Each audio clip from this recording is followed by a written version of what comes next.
Hey, I hope everybody's having a great early Christmas here. So here's the tank, the 135 gallon tank. I'm actually going to call it Luminous. So tank Luminous here. So we added, of course, the live rocks, live sand, all the water. Right now it's blowing crazy amount of bubbles. I think it's because of the overflow. Currently it's just all bubbling down in there, which I guess that's a good thing. Won't need a air bubble diffuser. So let's take a quick look at it. Great view. I don't know if you can see much at the top. It's a little bit fuzzy, but it's got the overflow box, which is nice. So here, got a little island over here. I think I'm gonna make it a Xenia island, and then we have, your usual just over the top with a little cave. Trying to match that whole two areas of main focus. And we'll see how it all grows out. We'll take a quick look at the side here. So this is my hallway when you first come in. So you can come in, you're gonna see the island. There's a little path there.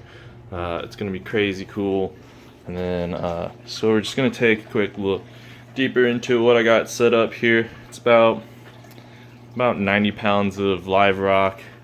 I don't remember how much live sand I got, but we have a mounted AP700 Kessel here, which is nice, very customizable with the Wi-Fi app. Not much to it. I mean, it goes through all the color schemes or spectrums that you want. Crazy easy touch interface here, and it doesn't produce all that much heat, which is nice. I think that's one of their selling points. So yeah, let's take a look below. Right now I have a mounted Odysseus light that I had for one of my freshwater tanks. It's just for lighting purposes at the moment. So we got the overflow and everything. And then so the light likes to make this crazy rattling noise, but it's just there. I think it's because it's touching my protein skimmer there. So I've been running the tank for about 3 days. As you can see here, we got some pretty much water splashing going on there pretty heavily. What I've been told is they added this water guard, splashing guard here in the newer models.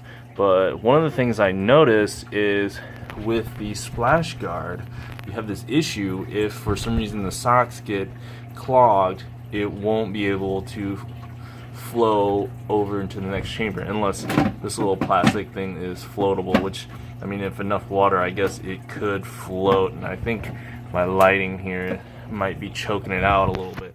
But still, you're talking about, this is a pretty small gap for the water to come through. I don't know if that's a design flaw or if they just didn't think that through. But so the emergency overflow. So I'm gonna make sure my socks here don't get too much filtration, detritus, or I guess at this moment there's no detritus. It's more or less the dust from the sand. So I'm pretty sure I need to clean that out. Now the protein skimmer isn't running because I pretty much it's start up waiting for it to cycle. No reason to run the protein skimmer. Pretty nice Delta Tech one there. I forgot what model. And then we're just gonna run through. We have the Syncra silent return pump. Now maybe some of you all might know this a little bit more than I do. So I'm a beginner here. So at first the water level used to be right where I have the hose there. Now it's gone much lower ever since I turned the drain pipe valve not to be max because it's making a huge gurgling noise. Now I believe the overflow box is flowing. It's keeping a good standard of where the water is pretty much flowing down into the flow box, and so we're not getting that splashing, gurgling sound anymore. So I've lowered that, but what that caused was the water level to just sit right above the pump. Now I'm not too worried since I haven't had any issues since then, but my reservoir here for the pretty much OR water, or the RO water, to return back into the tank, it's getting pretty low, but I had the ice cap auto top off right there. I'm not sure you can see it. Pretty much it has the two infrared sensor, one looking down to see if the water level is below that sensor. It will, if it is, it will automatically turn this pump on, and it'll filter that water back up to the right level. Now it has another one pointing straight up, which if for whatever reason, if the water level gets above it, it will turn on the alarm here, and I should be able to get back in here and make whatever changes need be. It's been running really well currently, but my question here is, how high should this water level be? Now I have tested where if, for instance, the pump were to turn off, which would turn the power off, the sump is big enough to hold all the return water, which gets a little bit over, like right about there where that little notch is. And you know, most people say that the angle of, there could be an issue with the reverse drain coming through the headers and coming back down, which would cause an overflow. But luckily for me, the headers are actually a little bit higher than what the, or they're a little bit lower than what the notch is, but the sump is able to handle any water flow right where the top of those headers are. So even if it were to do a reverse siphon, we should be good in that aspect. So here's my cable management. I don't know, it looks pretty good. Got everything labeled. Could be a little bit better. That's my Odessa light, which I'll be removing and figuring out what I need to do with that. Not sure how to mount this Kessel 700. If I just need to drill some holes on here, just mount this baby on the side wall somewhere. But it's pretty heavy and it gets pretty hot. So that's where we're at right now, guys.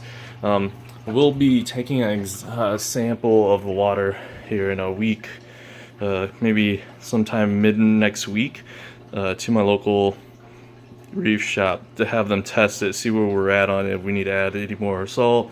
Of course, I'll get some more RO water to fill that out. If you guys want to give me a comment of what type of RO devices you use to make your own RO water, that would be nice. I'll take a look at those, maybe set up a system in my own home, that way I don't have to continuously keep getting that. Of course, I plan on doing at least a 50% water change.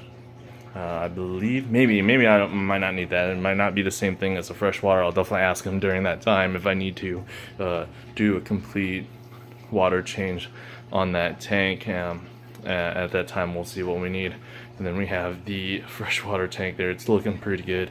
I had to move it, replant it, and so it's going through its cycle of getting repopulated. So until next time, I'll keep you guys posted.